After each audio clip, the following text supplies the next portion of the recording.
हरियाणा में कांग्रेस की महिला युवा नेता हिमानी नरवाल की हत्या से हड़कंप मच गया। रोहतक के सापला बस स्टैंड के पास नीले रंग का लावारिस सूटकेस मिला और उसके अंदर लाश गले में चुन्नी बंधी हुई थी और हाथों पर मेहंदी लगी हुई थी। इस खौफनाक घटना के बाद हर कोई जानना चाह रहा है कि कौन थी हिमानी नरवाल और क्यों हुई उसकी हत्या।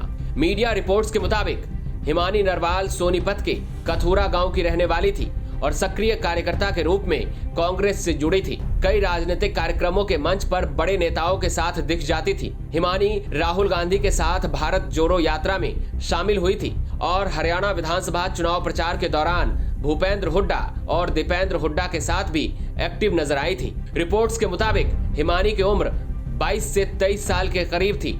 हिमानी की मां ने बताया कि वो 10 साल पहले कांग्रेस से जुड़ी थी। पार्टी के हर बड़े कार्यक्रम में उनकी मौजूदगी रहती थी। हिमानी के एक्स अकाउंट पर उसे भारतीय युवा कांग्रेस की वाइस प्रेसिडेंट बताया गया है। कांग्रेस नेता श्रीनिवास बीवी ने एक्स पर लिखा, युवा कांग्रेस में मेरे कार्यकाल के दौरान मेरी छोटी बहन हिमानी नरवाल रोहतक ग्रामीण की जिला उपाध्यक्ष थी। चाहे भारत जोड़ो यात्रा हो या कोई संगठनात्मक कार्यक्रम, हिमानी ने हर जिम्मेदारी को बखूबी से निभाया। हिमानी के परिवार को लेकर एक चौंकाने वाली बात यह भी सामने आई है कि 2011 में इनके भाई की हत्या हुई थी और उसके 2 साल बाद बेटे की मौत से आहत पिता ने भी जान दे दी थी। पिता बीएसएफ में कार्यरत थे।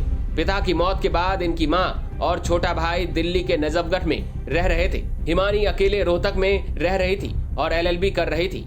सापला थाना पुलिस और एफएसएल टीम ने जब मामले की जांच शुरू की तो शुरुआती जांच में यही इशारा लग रहा था कि हिमानी नरवाल की हत्या गला घोट कर की गई। लेकिन सवाल ये था कि आखिर हत्या की वजह क्या है? क्या ये कोई निजी रंजिश थी या फिर इसके पीछे कोई अन्य साजिश? सापला थाना प्रभारी विजेंद्र सिंह का कहना है कि फिलहाल हमें कोई राजनीतिक एंगल नजर नहीं आ रहा है, लेकिन हम सभी संभावनाओं की जांच कर रहे हैं। हमारे को सूचना मिली थी और उसके बाद मौके पे जाके देखा तो डेड बॉडी मिली थी उसमें। हमारी 4 टीमें इसमें लगी हुई हैं और उम्मीद है कि हम जल्दी ही इसको वर्कआउट कर लेंगे। लीड मिली है कुछ? कोशिश कर रहे हैं, काम कर रहे हैं उस पर। अच्छा, अब ये हिमानी की ही बॉडी है, ये कैसे पता चला? परिवार ने पहचान की है। परिवार ने पहचान जी। आप बताया जा रहा है कि परिवार में पहले भी एक बेटे की हत्या हुई थी। वो पुराना मामला है वो। अच्छा, वो 2011 का मामला है। वो कोई लीड मिली है कुछ? काम कर रहे हैं, उम्मीद है वो जल्दी वर्कआउट करेंगे। इस खौफनाक घटना के बाद हिमानी की मां ने क्या कहा वो सुनिए। यही अपील चाहती हूँ सिर्फ कि भाई मेरी बेटी को न्याय मिले। मेरी बेटी ने बहुत कुछ किया है, बहुत कुछ उसने अपनी जिंदगी दांव पे लगाई है। मैं और कुछ नहीं चाहती। मैं तो दोषियों को सजा चाहती हूँ और मेरी बेटी को न्याय मिलना चाहिए। न्याय नहीं मिलेगा तो मैं संस्कार भी नहीं करूंगी। क्या लगता है कि इस मर्डर के पीछे सूटकेस में लाश मिली, कौन हो सकता है? अब मैं क्या बताऊं, पार्टी के बंदे भी घर आते थे। मतलब अब एक थोड़ी मैं बताऊं किसका नाम लेऊं जब मैं जानती नहीं किसका नाम लेऊं? कोई भी हो सकता है। हा? ये तो सरकार प्रशासन ढूंढे। आखिरी बार आपकी कब बातचीत हुई थी? 27 तारीख को रात तक हुई है। 4 बजे तक मैं लड़की के पास थी घर पे। मैं 4 बजे गई हूँ घर से। 28 तारीख को? 27 तारीख 28 को हुई नहीं, फोन बंद आ रहा था। कहाँ जाने वाली थी, कहाँ नहीं जाने वाली थी? कहीं नहीं, सिर्फ काट मंडी में प्रोग्राम था, रोड शो था और उड्डा साहब आने वाले थे, वहाँ जाना था बस।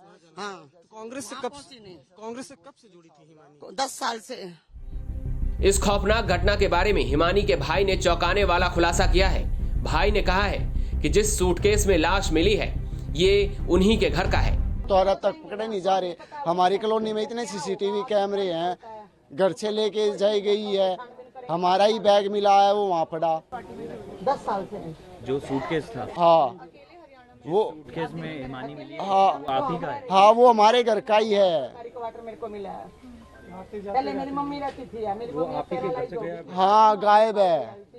इसलिए मतलब वो अब अकेले कभी मैं आ जाती थी, कभी वो दिल्ली हमारे पास। किसी पे अब क्या बताए, शक्का तो कोई भी वो नहीं है। कांग्रेस पार्टी में वो हो सकता है, कोई हो सकता है तो, या कोई चिढ़ता बढ़ता के इतनी जल्दी इतनी ऊंचाई पे कैसे पहुंची है। क्योंकि कुछ राहुल गांधी के उस प्रोग्राम में तो मैं भी था उनके साथ, भारत जोड़ो यात्रा में कुछ दिन रहा था मैं, फिर मैं वापिस आ गया था मैं।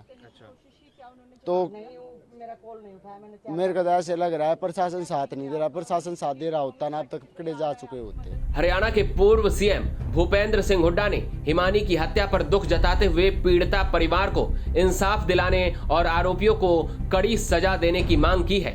ये बड़ी दर्दनाक घटना है। हरियाणा में कानून व्यवस्था बिल्कुल ठप हो चुकी है और जो क्राइम अगेंस्ट वुमेन जो है वो हरियाणा पूरे देश में नंबर 1 है।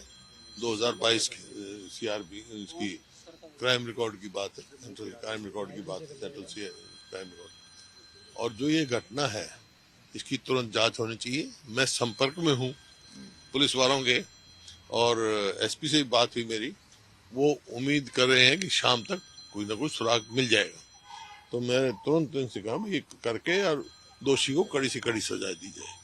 अब सबसे बड़ा सवाल ये उठता है कि हिमानी नरवाल की हत्या आखिरकार किन हालात में की गई?